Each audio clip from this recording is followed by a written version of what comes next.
এই নিন আপনার স্যালারি 2 লাখ টাকা। Thank you.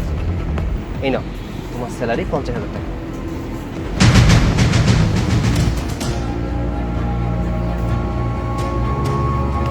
এক্সকিউজ মি,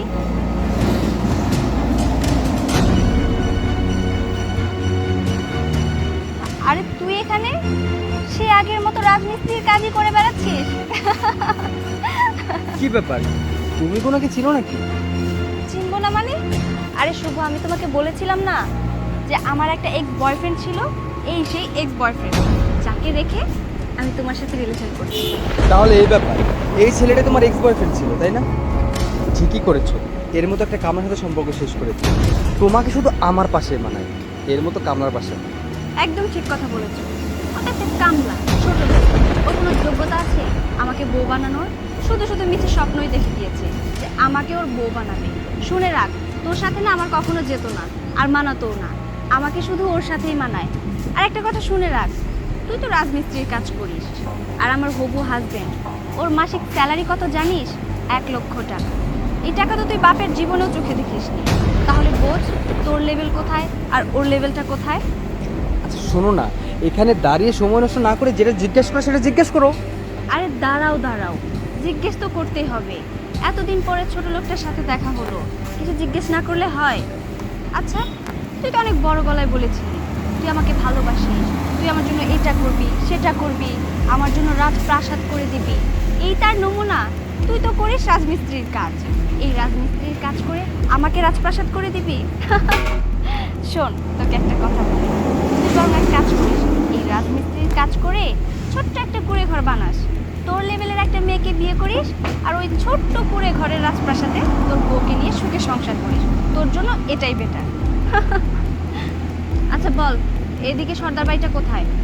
আচ্ছা, আপনার হবু হাজবেন্ড বললো না যে একটা কামলার সাথে কথা বলে সময় নষ্ট না করতে? কি কাজে এসেছেন সেটা বলুন। এই ছোট লোকের বাচ্চা, তোকে যেটা বলেছি সেটা কর। আর সর্দারবাড়ি কিসের জন্য যাবো সেটা কি তোকে বলতে হবে? আরে তুমি বুঝতে পারোনি? আমার তো মনে হচ্ছে এই ছোট লোকটা ওই সর্দার বাড়িরই কাজ করে, যার কারণে জিজ্ঞেস করছে এত আগ্রহ নিয়ে। আসসালামু আলাইকুম। ওয়ালাইকুম আসসালাম রহমান সাহেব। স্যার, আপনি যে কাজে পাঠিয়েছেন সেই প্রজেক্টটা আমরা সাকসেসফুল।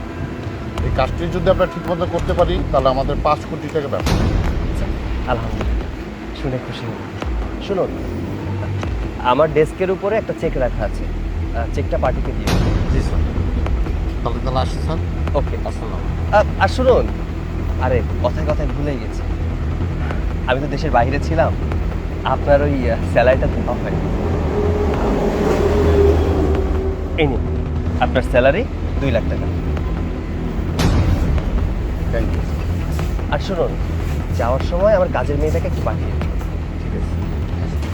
ওয়ালাইকুম আসসালাম।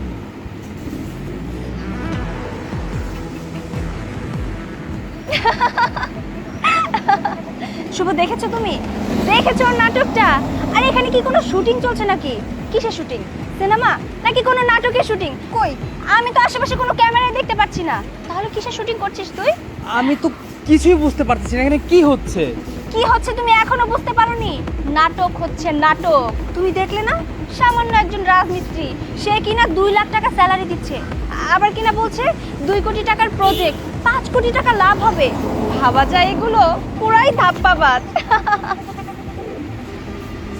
ছোট সর্দার আমার ডাকছিলেন? হ্যাঁ, তোমাকে ডেকেছি। তোমাকে এই মাসের স্যালারিটা দেওয়া হয়ে গেছে। এই নাও তোমার স্যালারি 50,000 টাকা। আর তুমি আমাকে বলেছিলে না তোমার হাজবেন্ড অসুস্থ, চিকিৎসার জন্য কিছু টাকা লাগবে? এই নাও তোমার হাজবেন্ডের জন্য আরও 50,000 টাকা। এই টাকা দিয়ে তোমার হাজবেন্ডকে চিকিৎসা করিয়ে দিও। ছোট সর্দার, আপনারও অসংখ্য ধন্যবাদ। আসলে আপনার মতো মানুষ হয় না, আপনি একজন ফেরেশতা। আজকে যদি আপনি এই টাকাটা আমার না দিতেন তাহলে আমি আমার জামার চিকিৎসা করাতে পারতাম না। এই জন্য এই এলাকার মানুষ শুধু আপনার কথা কয়, সবাই আপনার প্রশংসা করে। আমি আল্লাহর কাছে দোয়া করি আপনি যেন আরো বেশি টাকার মালিক হন, গরিব দুঃখী অসহায় সবার পাশে দাঁড়ান। আর শোনো, আগামী 15 দিন তোমার ছুটি, আমি সেবা যত্ন করবো, ঠিক আছে? এই মেয়ে, তুমি ওকে সর্দার সাহেব বললে কেন? ও মা, ছোট সর্দার কমু না তো কি কমু, উনিই তো এসএস গ্রুপের মালিক। আচ্ছা তুমি এখন চলো। ঠিক আছে সাহেব, আসসালামু আলাইকুম। কি বললে? তুমি এসএস গ্রুপের মালিক সৈকত সর্দার? হ্যাঁ, আমি ছোট সর্দার, এসএস গ্রুপের মালিক সৈকত সর্দার। কিন্তু তুমি এত সয় সম্পত্তির মালিক কিভাবে হলে? হ্যাঁ সম্ভব, মানুষ চায় তো সব কিছুই সম্ভব। পরিশ্রমের মাধ্যমে আজকে আমি এই পর্যন্ত আসতে পেরেছি। হ্যাঁ আমি কামলা, আমার দাদা কামলা ছিল, আমার বাবা কামলা ছিল, আমিও কামলা। এটা সর্দার বাড়ি, আমার দাদা হলো বড় সর্দার। তবে হয়তো আমার দাদা বড় কিছু করতে পারেনি, আমার বাবাও অনেক কিছু করতে পারে, কিন্তু পরিশ্রমের ফলে আজকে আমি অনেক কিছু করেছি। কি যেন বলেছিলে তুমি, আমার দ্বারা কিছুই সম্ভব না।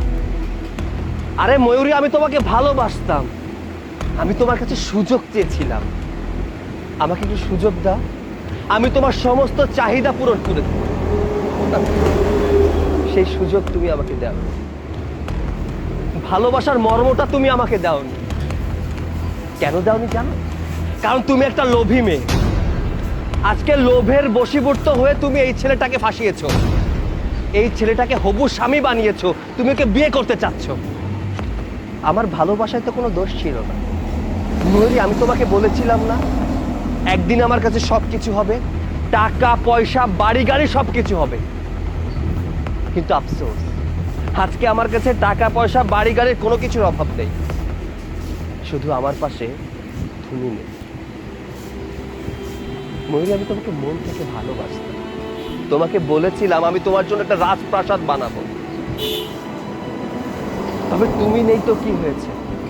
পেছনে তাকিয়ে দেখো,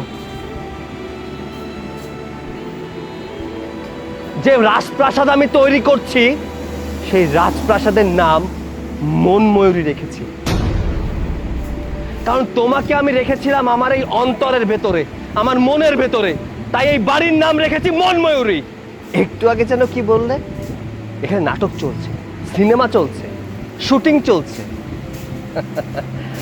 তোমাদের ধারণায় শুধুমাত্র শুটিংয়ে, নাটকে এবং অভিনয়ে মানুষ খুব তাড়াতাড়ি বড়লোক হতে পারে।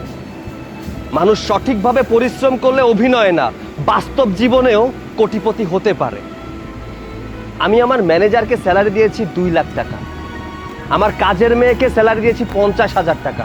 হয়তো চিন্তা করছো টাকার গরম অনেক হয়ে গেছে, তাই চাকরকে 50,000 টাকা স্যালারি দিয়েছি। কেন দিয়েছি জানো? কারণ আমি একসময় চাকর ছিলাম, রাজমিস্ত্রির কাজ করেছি, আমাকে দৈনিক মাত্র 500 টাকা দেওয়া হতো। 500 টাকা 1 কেজি গরুর মাংসও হয়। গরিবের কষ্টটা আমি বুঝি, তাই সে যা পরিশ্রম করে তার সঠিক পারিশ্রমিক আমি তাকে দিই। এর জন্যই আমার কাজের বুয়ার বেতন 50,000 টাকা। এই যে তোমার হবু হাজবেন্ডের স্যালারি কথা কত বললে? 1 লাখ টাকা।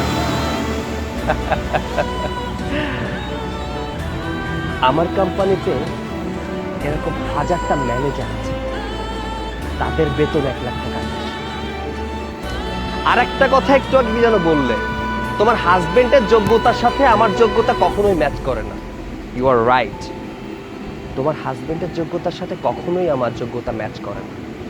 কারণ তোমার হাজবেন্ড সামান্য একজন কোম্পানির ম্যানেজার, আর আমি হচ্ছে কোম্পানির। তো একটা কোম্পানির মালিক আর ম্যানেজারের যোগ্যতা কখনো এক হতে পারে না। সরি সৈকত, আমার ভুল হয়ে গেছে। আমি বুঝতেই পারিনি যে এত তাড়াতাড়ি তুমি এত সম্পত্তির মালিক হয়ে যাবে, এত টাকার মালিক হয়ে যাবে। তবে আমি জানতাম, আমার বিশ্বাস ছিল যে তুমি যে পরিমাণ কাজ করতে পারো, এত চেষ্টা তোমার মনের ভেতর, তুমি একদিন না একদিন ঠিক সফল হবে, এত এত টাকার মালিক হবে। দেখেছো, তুমি ঠিক তাই হয়েছো। সৈকত, বলছিলাম কি, আমি না তোমার কাছে ফিরতে চাই, আর আমার যা হয়েছে তার জন্য আমি ক্ষমা চাচ্ছি। আমার ভুল হয়ে গেছে। ভুল হয়ে গেছে? আমাকে কেন সরি বলছো? আমাকে সরি বলার কোনো প্রয়োজন নেই, তোমার কোনো ভুল হয়নি। তুমি যেটা করেছো ইচ্ছা করে করেছো। মানুষের সেটা ভুল হয় যেটা সে না বুঝে করে। তুমি তো বুঝে শুনে আমাকে ছেড়ে চলে গেছো, এখানে তোমার ভুলের কি আছে? শোনো, ভুল করলে ক্ষমা করা যায়, কিন্তু যে বেইমানি করে তাকে কখনো ক্ষমা করা যায় না। আজ কেন আমার লাইফে ফিরতে চাচ্ছ? যে আমার টাকা পয়সা বাড়ি গাড়ি কোনো কিছুর অভাব নেই এর জন্য? একটা কথা শুনে রাখো, তোমাকে আমি ভালোবেসেছিলাম, ভালোবাসি, ভালোবাসবো, তবে তোমাকে আপন করে চাই না। এই যে মন ময়ূরী বানিয়েছি না, এই প্রাসাদে আমি বাস করব, বাট তুমি নও।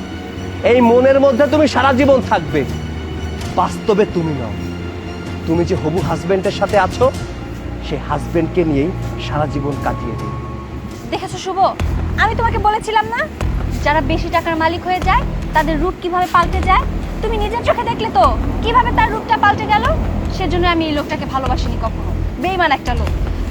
আমি বলছিলাম কি, আমি তোমার সাথেই থাকতে চাই। চুপ, একদম চুপ। অনেকক্ষণ যাবত অনেক কিছু বলতেছো, আমি অনেক কিছু শুনতেছি, কোনো কিছুর উত্তর দিচ্ছি না।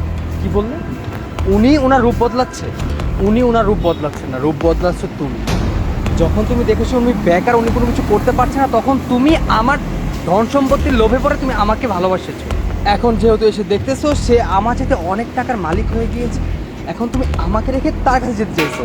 আর উনি যে যখন তোমাকে রিজেক্ট করছে তখন তুমি আবার আমার কাছে আসতে চাইছো। কি ভাবছো তোমাকে আমি আবার অ্যাকসেপ্ট করে নিব? কখনোই না। আমি আজকে এই জায়গায় না আসলে তোমার এই রূপটা তো আমি জানতেই পারতাম না। তুমি যে কত বড় একটা বেঈমান। শোনো, তোমার মতো বেঈমান মেয়ের সাথে সম্পর্ক রাখা আমার পক্ষে পসিবল না। তুমি আমার যোগ্য না। অনেক গর্ব করে বলতাম তোমাকে আমি ভালোবাসি, তুমি আমার যোগ্য। তোমাকে শুধু একমাত্র আমার পাশে মানায়, কিন্তু না, তোমার মতো মেয়ের যোগ্যতা কোথাও নেই। আজকের পর থেকে তোমার সাথে কোনো সম্পর্ক আমার নেই, কথা যেন মাথায় থাকে। দেখেছো, আল্লাহ তাআলা যা করে ভালোর জন্যই করে। ভাগ্যিস তোমাকে আমি বিয়ে করিনি। যদি আজকে বিয়ে করার পর আমি এত কিছু জানতাম তাহলে তো আমার জীবনটাই নষ্ট হয়ে যেত। শোনো, তোমার সাথে সম্পর্ক রাখা আমার পক্ষে পসিবল না। আর স্যার, আসলেই আমি কি বলবো, আমার বলার মতো কোনো ভাষা নেই। দেখুন স্যার, আমি আসলে জানতাম না যে এত কিছু আছে আপনার সাথে ওর। আর স্যার, আমি মূলত এসেছি গোল্ডেন প্রপার্টিস কোম্পানি থেকে একটা প্রজেক্টের ব্যাপারে ডিল করতে। স্যার, আপনি কিছু মনে করবেন না। আচ্ছা ঠিক আছে, আপনি ফিরে যান। আগামীকাল ঠিক 10টা বাজে আমার অফিসে দেখা করবেন। জি স্যার, আজ তাহলে আমি আসি। আসসালামু আলাইকুম। ওয়ালাইকুম আসসালাম। আজকের পর আমার ত্রিসীমানা যেন তোমার ছায়াটাও না দেখি। দেখেছো, দেখেছো তুমি তোমার ভালোবাসার মানুষকে কিভাবে অপমান করে গেল। আর তুমি একটা প্রতিবাদও করলে না। সত্যি বলতে সৈকত, আমি কিন্তু মন থেকে তোমাকেই ভালোবাসি। ওই ছেলে আমার যোগ্য না। আমি তোমাকে ভালোবাসি, তোমার সাথেই থাকতে চাই। দাঁড়াও, তুমি কার সাথে থাকতে চাও? আমার ছেলের সাথে? শুনো, সেই দিনের কথা তুমি ভুলে গেলেও আমি ভুলে যাই নাই। আমার ছেলে তোমাকে পাগলের মতন ভালোবাসতো, আর তুমি আমার ছেলেকে দূর দূর করে তাড়িয়ে দিয়েছো। কারণ আমার ছেলে গরিব, তার কোনো টাকা পয়সা ছিল না। আমি তোমার কাছে গিয়েছি, আমার ছেলের জন্য তোমার হাতে পায়ে পর্যন্ত ধরেছি যে আমার ছেলেটা পাগল হয়ে যাবে। না, তুমি আমার কোনো কথাই শোনোনি। তুমি কি ভেবেছিলে আমার ছেলে তো গরিব, তার কোনো টাকা পয়সা নেই, এই কারণে তুমি আমার ছেলেকে প্রত্যাখ্যান করেছিলে। আর আজকে যখন জানতে পেরেছো আমার ছেলের অনেক টাকা পয়সা হয়েছে, বাড়ি গাড়ি হয়েছে, আর ওরকমই চলে এসেছো আমার ছেলের সাথে সংসার করতে? না, কখনোই না। আমি তোমাকে কোনোদিনও মেনে নিব না, আর আমার ছেলেও, সেও কখনো মেনে নিবে না। মানুষ ভুল একবারই করে, বারবার করে না। আর আমার ছেলে যদি করতেও চায়, আমি ওর মা, আমি ওকে ভুল করতে দিব না তোমার মতন স্বার্থপর মেয়েকে আবার ফিরে আনার জন্য। আমার ছেলে যদি তোমাকে ফিরিয়ে আনতেও চায়, তাহলে আমি তোমাকে আনতে দিব না। তোমার মতন একটা বিশ্বাসঘাতক প্রতারক মেয়ের কখনোই আমার ছেলের বউ হতে পারে না। শোনো, এই মুহূর্তে তুমি আমার বাড়ি থেকে বের হয়ে যাও, না হলে দারোয়ান দিয়ে ঘাট ধাক্কা দিয়ে বের করে দিতে বাধ্য হব।